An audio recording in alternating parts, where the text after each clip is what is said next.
ದೇಶದ ಭದ್ರತೆ ಬಗ್ಗೆ ಸರ್ಕಾರ ಏನು ಇವತ್ತು ಕೇಂದ್ರ ಸರ್ಕಾರ ಇದೆ, ಅವರು ಏನು ಕ್ರಮ ತಗೋಬೇಕು ಅದಕ್ಕೆಲ್ಲ ನಮ್ಮ ಸಹಕಾರ ಇದೆ.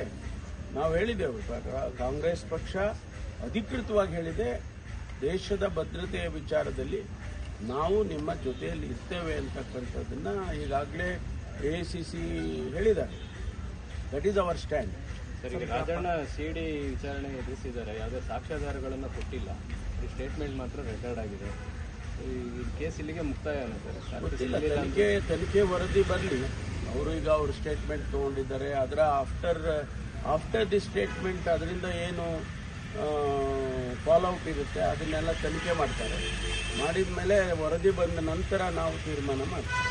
ಈಗ ಪಾಕಿಸ್ತಾನದ ಪ್ರಜೆಗಳು ಗಡುವು ಮುಗಿದಿದೆ ನೀವು ಹೋಗ್ಲಿಕ್ಕೆ. ರಾಜ್ಯದಲ್ಲಿ ಎಷ್ಟು ಜನ ಇದ್ರು, ಎಷ್ಟು ಜನ ಸಿಕ್ಕಿದ್ದಾರೆ, ಉಳ್ಕೊಂಡಿರೋರಿಗೆ ಯಾವ ರೀತಿ ಒಂದು ನಿಮಗೆ ಈಗಾಗಲೇ ಮಾಹಿತಿ ಸಿಕ್ಕಿರಬೇಕು. ಇಡೀ ದೇಶದಲ್ಲಿ 400 ಜನ 800 ಜನ ಹೋಗಿದ್ದಾರೆ, ಕಳಿಸಿದ್ದಾರೆ ವಾಪಸ್. ಇನ್ನು ಕೆಲವ್ರನ್ನ ಲಾಂಗ್ ಟರ್ಮ್ ವೀಸಾ ಕೊಟ್ಟಿರೋರಿಗೆ, ಮದುವೆ ಆಗಿ ಇಲ್ಲಿ ಸೆಟ್ಲ್ ಆಗಿರೋರಿಗೆ ಅವರೇ ಎಕ್ಸಂಪ್ಷನ್ ಕೊಟ್ಟಿದ್ದಾರೆ.